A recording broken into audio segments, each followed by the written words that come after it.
Hi friends, welcome to my channel. Please like, share and subscribe to my channel. Meal maker మరియు జీడిపప్పు gravy కర్రీని చాలా టేస్టీగా simple వేలో నేను చేసే ప్రాసెస్ని మీతో షేర్ చేసుకుంటున్నాను. ముందుగా హాఫ్ కప్పు వరకు మిల్ మేకర్ని గోరువెచ్చని వాటర్లో వేసి 5 నిమిషాల పాటు సోక్ చేసుకోవాలి.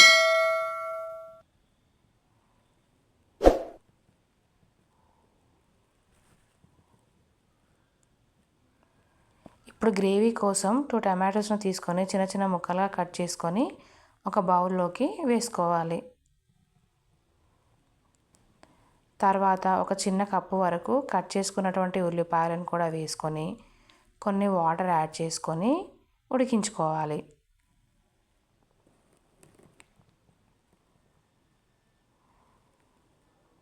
ఇప్పుడు ముందుగా సోక్ చేసుకున్నటువంటి మిల్ మేకర్ని చిల్లుల బుట్టలో కానీ ఏదైనా స్ట్రైనర్లో కానీ వేసుకొని వాటర్ని మిల్ మేకర్ని సపరేట్ చేసుకొని పక్కన పెట్టుకోవాలి.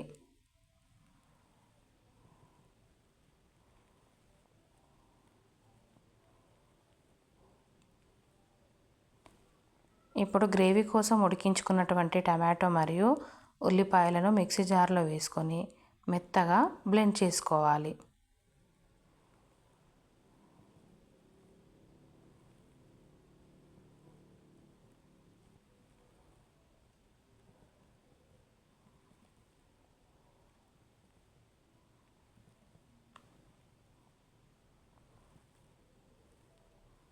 ఇలా మెత్తగా బ్లెండ్ చేసుకున్న తర్వాత స్టవ్ ఆన్ చేసి కడాయిని పెట్టుకొని అందులోకి 3 నుండి 4 స్పూన్ల వరకు ఆయిల్ని వేసుకోవాలి.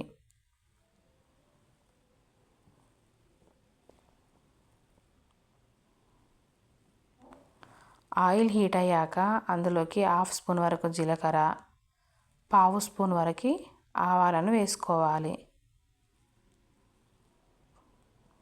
తర్వాత 4 పచ్చిమిర్చీలను చిన్నగా కట్ చేసుకొని వేసుకోవాలి. ఇప్పుడు చిన్నగా కట్ చేసుకున్నటువంటి ఉల్లిపాయలను కూడా వేసుకొని బాగా కలుపుతూ ఫ్రై అవ్వనివ్వాలి.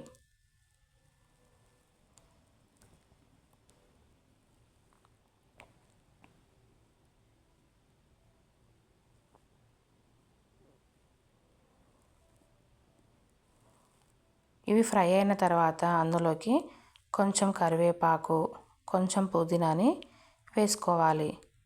పుదీనా అనేది పూర్తిగా ఆప్షనల్, నేను ఫ్లేవర్ కోసం యాడ్ చేసుకున్నాను. ఇవన్నీ వేశాక బాగా కలుపుతూ ఫ్రై చేసుకోవాలి.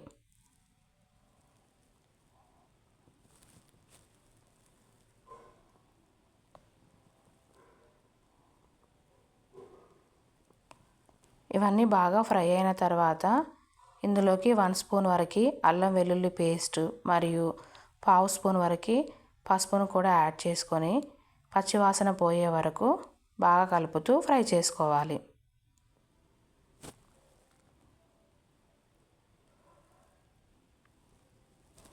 ఇవన్నీ బాగా ఫ్రై అయిన తర్వాత ముందుగా పక్కన పెట్టుకున్నటువంటి మిల్ మేకర్ను కూడా యాడ్ చేసుకొని 1 నిమిషం పాటు బాగా కలుపుతూ ఫ్రై అవ్వనివ్వాలి.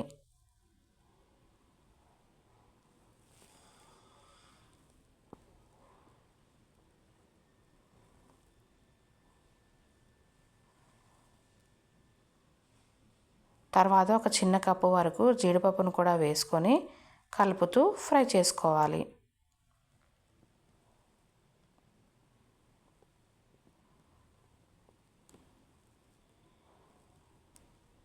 ఇవి కూడా ఫ్రై అయిన తర్వాత ముందుగా బ్లెండ్ చేసుకున్నటువంటి టమాటో మరియు ఆనియన్ ప్యూరీని కూడా వేసుకొని కొన్ని వాటర్ యాడ్ చేసుకొని బాగా మిక్స్ చేసుకోవాలి.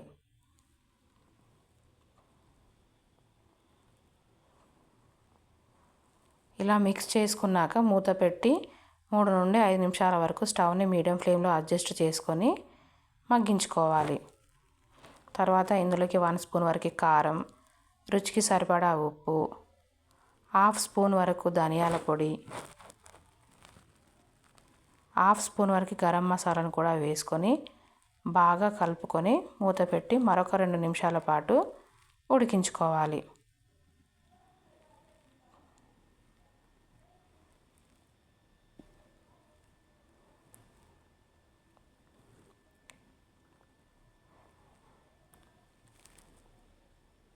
ఇప్పుడు స్టవ్ని మీడియం ఫ్లేమ్లోనే ఉంచుకొని మూత పెట్టి మధ్య మధ్యలో కలుపుతూ ఆయిల్ పైకి తేలేంత వరకు ఉడికించుకోవాలి.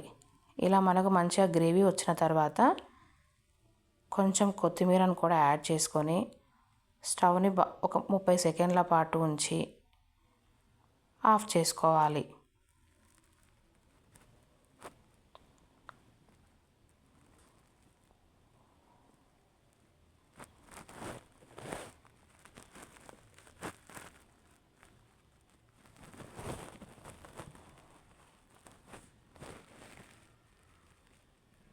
ఇలా మనకు కర్రీ రెడీ అయిన తర్వాత సర్వింగ్ బౌల్లోకి తీసుకొని సర్వ్ చేసుకుంటే చాలా టేస్టీ అయిన మీల్ మేకర్ జీడిపప్పు గ్రేవీ కర్రీ రెడీ అవుతుంది.